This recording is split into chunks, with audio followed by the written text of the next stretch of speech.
Richard Swinburne is Emeritus Professor of the Philosophy of the Christian Religion at the University of Oxford and a Fellow of the British Academy. For over 50 years, he's been an influential writer and speaker, especially in presenting a philosophical defence of the existence of God. Swinburne believes that the classical arguments for Christian belief can be stated in a manner that is compatible with modern science, and he argues that faith in Christianity is both rational and coherent.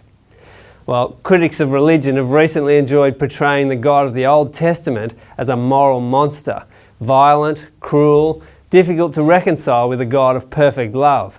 So I began by asking Professor Swinburne how he responds to those criticisms. Well, along in many different ways. The first thing to understand about the Old Testament is why we've got it. And the objection that it depicts a vindictive God was one which was well known to Christians before ever they took the Old Testament as a Christian doctrine. And there was a priest called Marcion at the end of the 2nd century in Rome who said the Old Testament isn't a Christian doctrine at all, a document at all. We should not use it as that purpose. We ought to have just the New Testament, or rather just certain parts of the New Testament. So there was a battle about whether the Old Testament should be included. And in the end, of course, those who wanted it included won. But what is interesting is the reason why, or the conditions under which they got it accepted. And the leader of the party who wanted it accepted was Irenaeus. And he said, we must understand this document not just as or always as a historical document, but as having deep metaphorical meaning. And it was with that understanding that the Old Testament was adopted as a Christian document. And what that means is that quite a lot of the parts which seem to suppose God is vindictive in some way have to be understood rather differently as making a quite different metaphorical claim. The example I always use is Psalm 137 verse 9, where the psalmist pronounces a curse on or a blessing on those who take the children of the people of Babylon and smash their heads against the rock. Yes, that's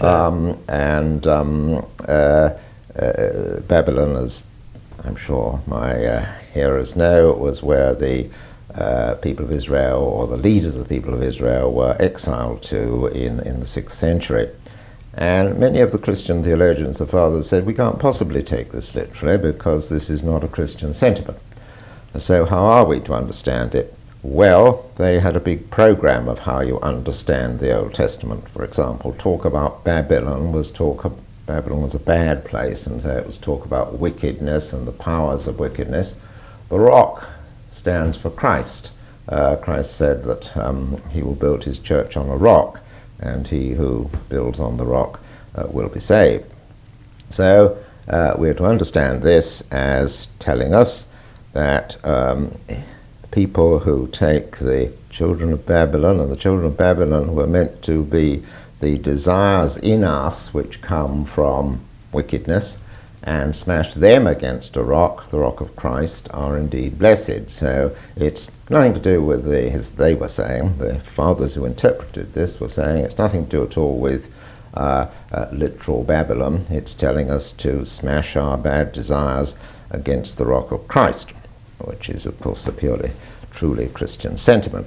And a number of the fathers gave, indeed the most influential ones, gave this interpretation. Now, from our point of view, this sounds crazy. It's not what it meant, that we would say. It's not what the first people who wrote it meant. Well, maybe, maybe not.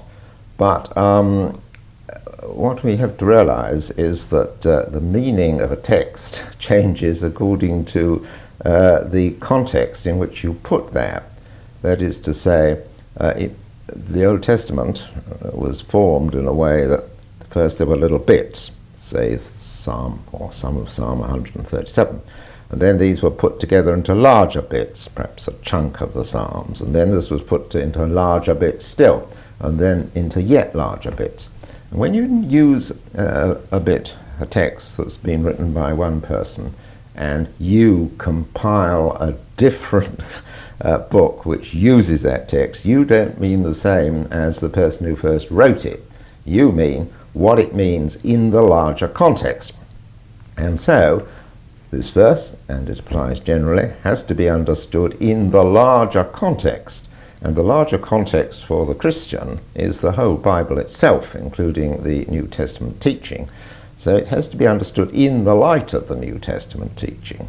It may not have been what the first author meant by it, but it's what quite a number of the different authors in the subsequent development of the work meant by it, and therefore that is what it must, how a Christian must understand that. And it was with that sort of way of understanding Scripture that Scripture became a Christian document. I can hear the objections to that. People like Richard Dawkins, for instance, would say that's just cherry picking and people simply discarding or explaining away elements of the book that they don't like and just accepting the bits that sound nice to them.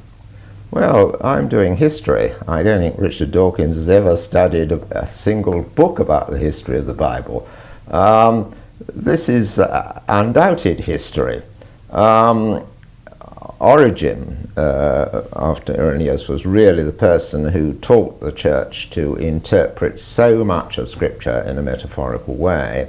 And two of the most important fathers of the church said exactly the same, not just what they did, but as an explicit doctrine, that we have to interpret any text of Scripture in the light of the teaching of the church. And the teaching of the church included paradigmatically the Sermon on the Mount. This was the understanding with which the gospel was accepted. You may remember the phrase in the Nicene Creed which summarizes Christian doctrine, and it says that God spake by the prophets. Now this phrase was introduced into the Creed in its final formulation by the Council of Constantinople in 381. And one of the leading fathers at the council was Gregory of Nyssa. And Gregory of Nyssa was a man who interpreted a great deal of Scripture in a highly metaphorical way. He was saying, yes, of course, he accepted God spoke through the prophets, but his understanding of what God meant through the prophets was a highly metaphorical one. And this tradition of interpreting Scripture went on both in the Eastern Church and the Western Church right up to the Reformation.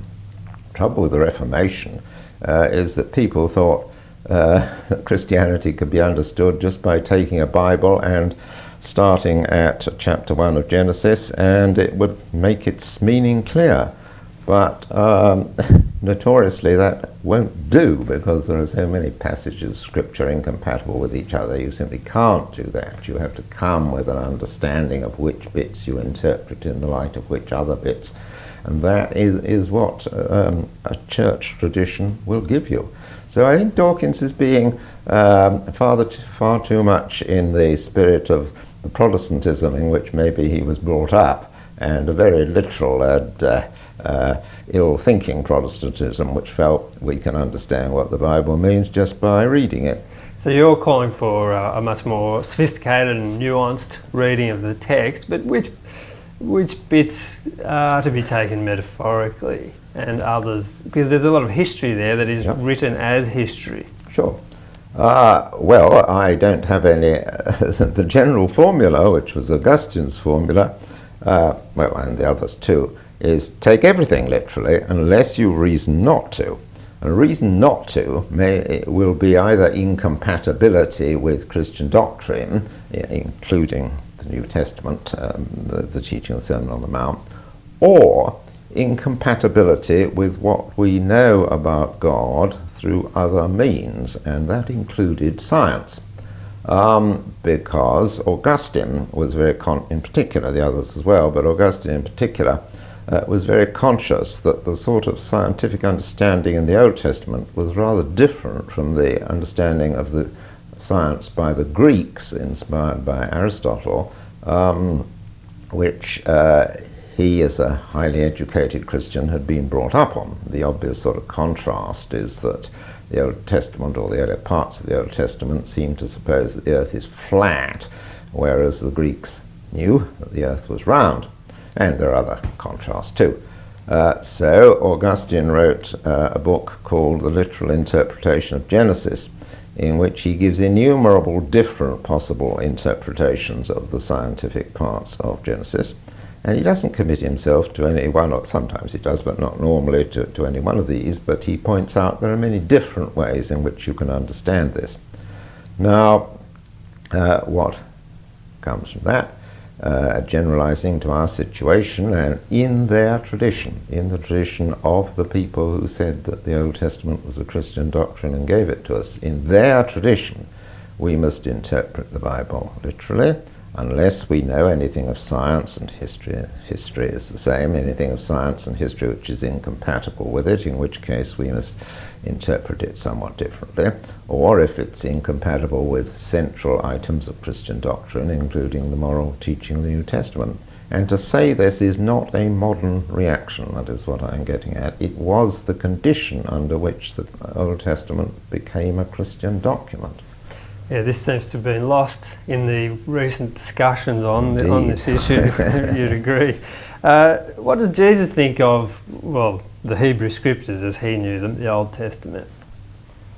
I don't think I've got any very general comment on that. He didn't distinguish, as far as I know, but produce for any general thesis of what should be understood metaphorically or non-metaphorically. But he certainly thought that much of it should provide guidance for our life, and that God had revealed himself to the ancient fathers of Israel, and that to them, above all nations, and that they had not been obedient to the way of life which he taught them. But he also made it clear that he thought that some of the standards in the Old Testament were interim standards, low standards for a people who couldn't really cope with adequate standards. And he emphasized from time to time that he went beyond the Old Testament, that he was demanding a lot more of people by way of holiness than the Old Testament suggested. Yes, you've written about the fact that there are different categories of commands given by God to humans. Do you think that's a helpful way of people interpreting and making sense of what, let's be honest, can be some difficult material? You've been reading something of mine. Yes, but if I'm to explain that, I'd better step back 2 stages. There are moral truths. It's pretty obvious to us at the beginning of the 21st century that sati, throwing a widow on the funeral pyre when her husband died, is wrong. And it's pretty obvious to us that you shouldn't just exterminate races because you don't like them. And it's pretty obvious to us that you ought to keep your promises, at least barring quite exceptional circumstances, and you ought to tell the truth, and you ought to look after your parents and care for your children, and so on. These things are obvious. You may say, well, not as obvious as that we are now having an interview. Well, I should think it's rather more obvious than that, because I might be dreaming now, but these things are clear. And we must start building our worldview with things that are fairly obvious. And the truths of some of the truths, not all of them, some of the truths of morality are fairly obvious. Among these truths are that we have an obligation to our benefactors. Children have duties to their parents, because the parents, I don't mean just biological parents, but nurturing parents, parents who care for their children. Because in virtue of all that the parents have given the children ought to do something in return.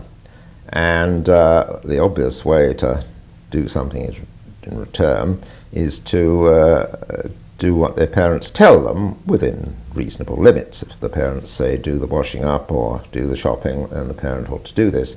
It's not just parents too, the state. If the state looks after us in a reasonable way, we have obligations to pay our taxes and do military service and so on and so forth. And what this brings out is that although there are necessary truths of morality independent of whether anyone issues a command, benefactors, within limits at any rate, have the right to issue commands, and they impose obligations on us. So parents can do it, the state can do it. Well, God is our benefactor far more extensively and generously than either our parents or the state. Everything we have comes from God, and all the good that parents or the state can do us is due to the benevolence of God. So if God tells us to do something, that imposes an obligation on us which wouldn't otherwise exist. Okay, so that leads to what I have drawn up. That is a suggestion that there are 4 kinds of moral truths, just confining ourselves to obligations, 4 kinds of moral obligations. First, there are obligations which are necessary obligations, quite independent of anybody's command, and which no one's command can change. For example, if I've made a just promise to pay a debt to you, I ought to pay a debt to you, and that's that. If I've produced children, I ought to look after them, and not even God can tell me not to do so.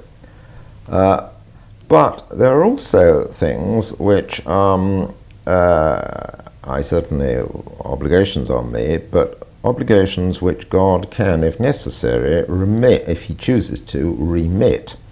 Now, why that is the case is as follows. God gives us lots of things, but they are temporary gifts. He gives us life, but of course it's only for 60, 70, 80 or whatever years. He gives us our possessions, and he has therefore the right to take them back when he chooses. But if anyone has the right to take something back from you, they also have the right to allow somebody else to do it on your behalf. I mean, if you owe me some money, I therefore have the right to take it back from you, but I've also the right to ask the debt collector to take it back from you. And therefore I think there are certain things which God can permit and therefore command someone else to take from us on his behalf. And life is among that, and possessions. So although it's certainly wrong to kill, barring certain exceptional circumstances like war or capital punishment, in general, God could command us to kill somebody for some good reason, and that would impose an obligation on us to do so. I don't say he ever does, but he would, and likewise for their possessions. So there are necessary truths of morality which hold independent of the will of God, and there are ones which hold unless God excuses us from keeping them. But there are also particular commands of God which will impose obligations which wouldn't exist before. He can command us to worship him on Sundays, but for a divine command there wouldn't be any particular obligation to worship on Sundays rather than on Tuesdays or whatever. And also, of course, he can command us to do particular things. He can call a person to be a missionary to a certain place or something. Now, I perhaps fill that out by considering the Ten Commandments. And it's not original to me to do this. The great philosopher Duns Scotus in the 14th century made this kind of distinction, and he said that the first 3 of the 10 Commandments didn't depend on the will of God. God could not change those, and those are, of course, the commandments to worship God himself and not worship idols. So these would be in the first category. But in the second category, it's implicit in Scotus that the command not to kill or the command not to steal are in these categories. In the third category, something God just imposes because a command which simply wouldn't be an obligation, but for his command there was the command to worship on the Sabbath, which Christians have understood as Sunday. Now, this distinction is, I think, quite useful for dealing with all these sorts of modern issues about abortion and euthanasia and divorce and marriage and homosexuality and you name it, because the discussion has tended to take place on the basis that if one of these things were wrong, it would be wrong because of something intrinsic to the act and not because God had forbidden it. Whereas I don't think that's so. For example, divorce might be an obvious example. Adultery is breaking a promise that you have made to your spouse, and therefore I think is wrong. Quite doesn't need God to command us not to do this. It's wrong intrinsically because that's what it is. Promises ought to be kept. That's a first necessary truth. But divorce can happen by consent. Each spouse can decide that they don't want the marriage to go on, and they can let each other off the vow. So, but for a divine command, there wouldn't be anything wrong in divorce. But Christians have believed, possibly with one or two qualifications, that God has forbidden divorce.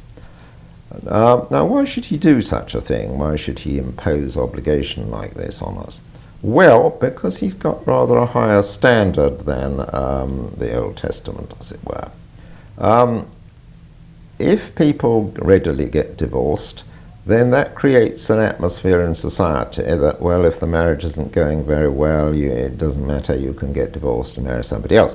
Whereas if there's a climate in society that you ought to try very hard and divorce that you almost always try very hard, then that's going to make marriages recover when they hit a bad period.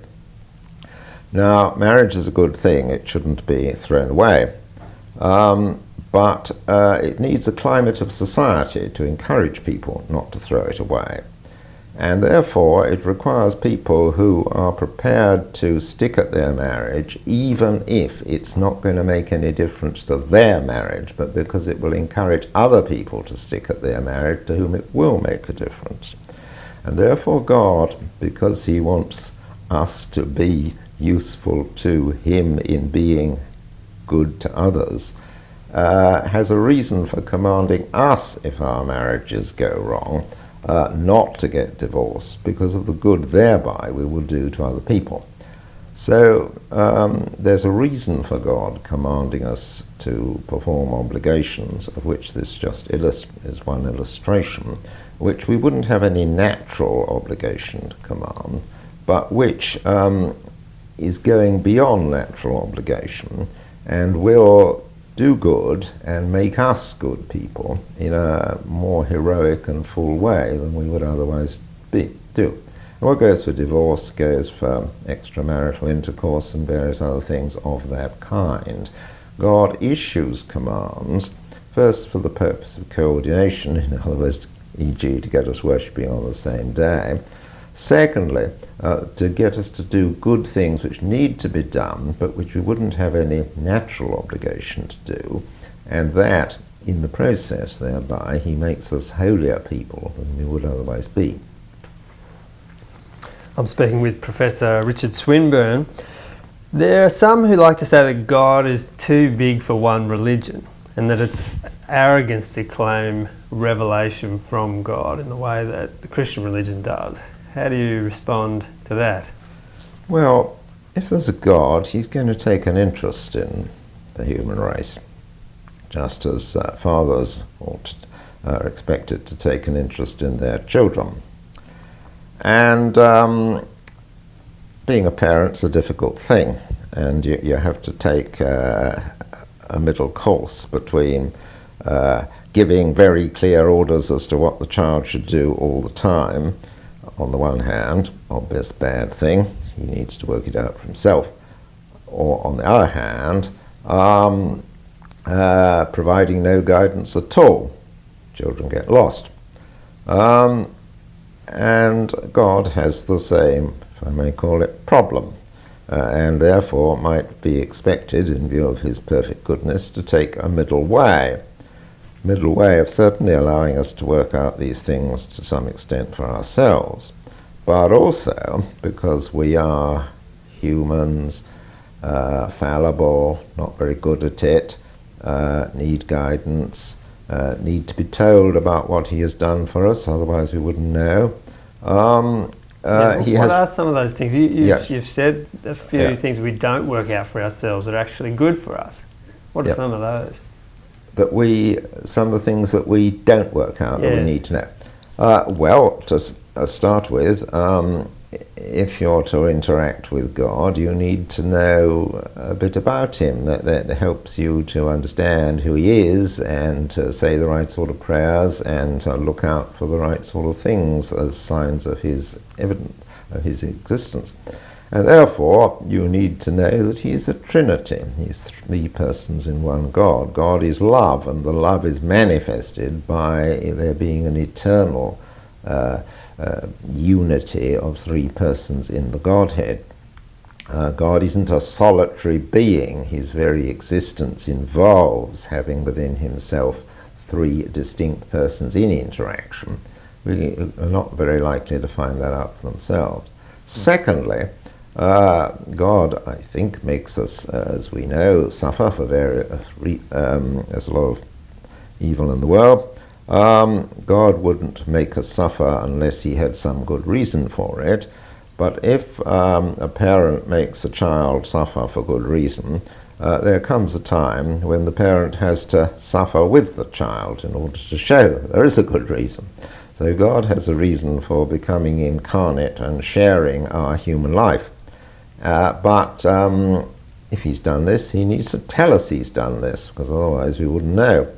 And it's important we should know this in order that we should understand that he is sharing our suffering. So he needs to tell us about the incarnation. If he's issued commands to us, and I've given some reasons why he should, then he needs to tell us what they are. That also must be part of the content of Revelation. If there is to be this continuing, if we're to be aware of these things, not merely when he tells us once, but throughout subsequent history, there needs to be a church who can go on telling us these things. And therefore God needs to tell us that he has founded such a church. So about his nature and what he's done for us and what he commands us to do, we do need a revelation. We wouldn't need it. We wouldn't have the sort of access and interaction with him otherwise. But of course, a number of religions make claim to revelation. Not all religions, I may say. In effect, Eastern religions don't make a claim to revelation. Buddhism says you must believe these things not because the Buddha said them, but because they're intrinsically right. But Western religions, in the sense of Christianity, Judaism and Islam, have made these claims. Judaism's claims are taken over by Christianity, so they're not in conflict. Islam makes somewhat different claims to revelation from Christianity, and we must just use our reason to see which are the right ones. What is special to Christianity is that, as it were, it has a divine signature on the teaching of Jesus and what followed from it. A signature is something that only you can do and other people can't do, and the obvious signature in our own time has been your handwritten name. Well, what God can do and nobody else can do is to set aside the laws of nature. And if the resurrection of Jesus happened in the way that the Gospels say, then undoubtedly it was a setting aside of the laws of nature. And since it was a setting aside of the laws of nature to forward the teaching of Jesus, it was therefore God's signature on that teaching of Jesus. Now, Islam does not have that kind of foundation event, nor does any other of the great religions. So I think there's substantial evidence that the Christian revelation is indeed from God. That's not to say that other revelations might not be partly or to some extent from God, but it is to say the Christian revelation is from God. And you would say it's this particular activity in the person of Jesus that has this unique aspect of revelation. Yes. Yes. I'm speaking with Professor Richard Swinburne. The issue of evil and suffering poses huge problems for those who want to believe in an all-powerful, good God, doesn't it? I mean, there's a depth to that question that people feel incredibly deeply. What's your answer to it, or do you have something approaching an answer? Yes, I think I do. It's certainly the right reaction if you see suffering, to suppose that the being in charge of the universe is not altogether good. That is a good first reaction. But after that, one needs to think about things a little. And let me give you an analogy. Suppose you see somebody sawing off somebody's arm, A sawing off B's arm. Your initial and right reaction was A is a monster. But then you learn that in fact A is a surgeon, and the B has got gangrene, and the only way to save B's life is to saw off his arm. When you learn that, then you'll realize that your first judgment is mistaken. And I think the same happens with the case of suffering and the existence of God. When we think about it, there are reasons why God should allow suffering. Now, of course, God can do anything logically possible, that is to say, anything that doesn't involve a contradiction. So God could certainly cure somebody's gangrene without the need to saw off their arms. But there are some things that even God can't do without permitting and sometimes causing suffering. Because God can't do the logically impossible. The logically impossible is that which involves some internal contradiction in supposing it should be done. Just doesn't make sense. Now, it's a good thing for us to have free will, to have a choice between good and evil.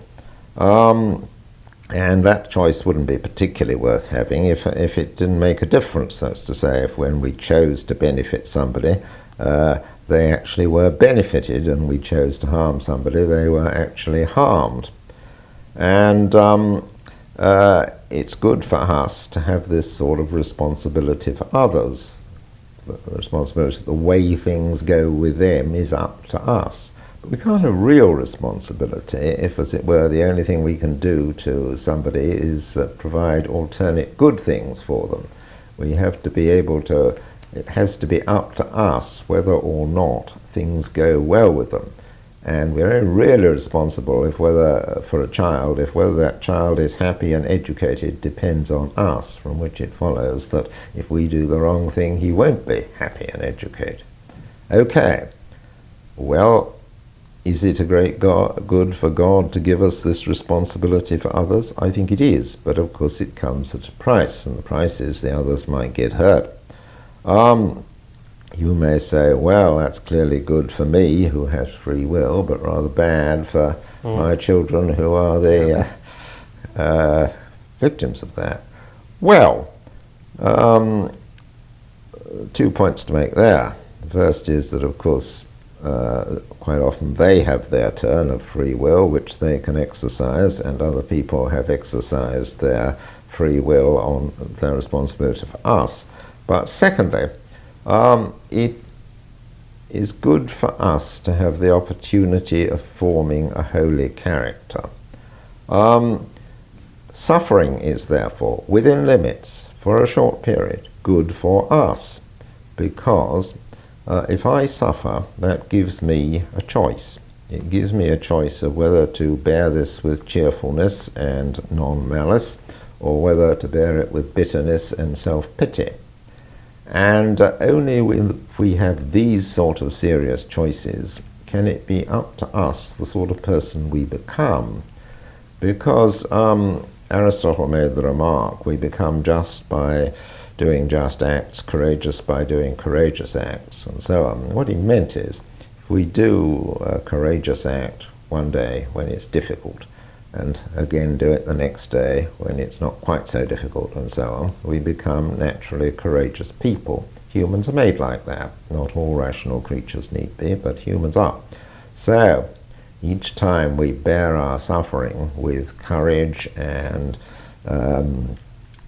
patience without malice, we gradually make ourselves a naturally good person. And it's a very good thing that we should have the opportunity not merely for responsibility for others, but responsibility for ourselves, of the sort of person we are to be.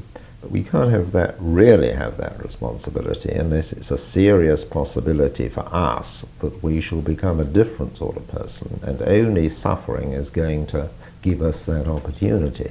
So it's good for us, for a limited period, of course, but then human life is a very limited period. We shall have this opportunity. So I think it's good for us to have responsibility for others, resulting from our free will, and responsibility for ourselves, provoked by the suffering which comes to us. And therefore there is reason, good reason, for God to allow suffering for a limited time, for certain good purposes. Yeah, it strikes me as a logical, philosophical answer, but when I think of the person standing at the grave of their 3-year-old, and I think, what does Christianity have to say to them as a comfort? Well, the first thing to be said is that people who are grieving and very sad about something need an arm putting around them rather than a philosophical argument. Sure. But that doesn't. But when, as it were, the worst is over, then of course philosophical argument is in place, and the philosophical argument in place, first and obvious thing to say, is that death is not as such an evil. That is to say, God gives us life. He may give us life for 3 years or for 93 years, but it's a limited life. And if somebody gives you something, they say it's a loan, you can use this for the next 30 years, and then when the 30 years are up, they take it back. The person hasn't wronged you. God hasn't wronged the child by taking it away after 3 years. And the parent should realize this, that the child's life is had the value it did when he was alive, and nobody's been wronged by it being taken away. But of course, Christianity does have another thing to say. Christians believe in life after death, and the Christian message at the graveside to the grieving mother is always, of course, the child has been taken to God, and God will give the child further life. I'm speaking with Professor Richard Swinburne, just changing tack a little bit here. Intellectual scepticism and anti-religious sentiment appears to be a strong force in the West in recent years. Is this a renaissance of unbelief, or is it the dying gasp? I believe in free will, and therefore I never predict the future of religion. It's up to us. The sort of arguments we've heard in the last 10 years or so are entirely old arguments. They've been around for centuries, millennia. So there's absolutely nothing new about the arguments. There's quite a bit new about the prominence that's being given to these arguments. One can give a historical explanation, I suppose, of why there's been this prominence. There's been rightly a concern of people about whether religion has presupposes an old-fashioned science and wrong views about history, and we've talked about that. I don't think it does. Then the problem of evil has, of course, rightly again surfaced. Absolutely no new phenomena have occurred, as it were, which haven't been occurring for millennia to raise this problem. But perhaps people in older days had, I mean, an objection to your position is only going to affect you much if you, if you have doubts about your position anyway. And perhaps people have less conviction about religion these days, and therefore more open to these objections. But I think perhaps there are more sophisticated defences around than there used to be, so these are balanced. And of course, one reason for the decline of materialism has always been the old reason of materialism. When societies are affluent and temptations are rife and the penalties for yielding to temptations are small, it's tough to stand up for hard standards. The important things of life sometimes only come home to you when you're poor and suffering, and that perhaps is a reason, further reason why it's sometimes good that we should be poor and suffering. In your private reflective moments, do you ever have your doubts about your faith? Of course. I mean, it's not just private reflective moments, it's my job to have doubts. I look out for them. And that's right. But I think the balance of evidence is in favour of a traditional sort of Christianity, and that's the way conclusion I always reach after considering the doubts. But yeah. So what? One final question: what has Christianity given to you over the course of your life as a believer? I find it difficult to answer the question just in the way you've put it. God has given me Sure. so many things, an ordinary and good standard of living, and a very comfortable job, and an enormously exciting occupation, philosophy, and so on, and allowed me to discover, or anyway, continue to hold, an enormously exciting piece of news that there's a God, and he has concerned himself with humans and provided a church through which I can grow in him and learn to worship him. Richard Swinburne, it's been a great pleasure speaking with you. Thanks so much for your time. Not at all. Thank you.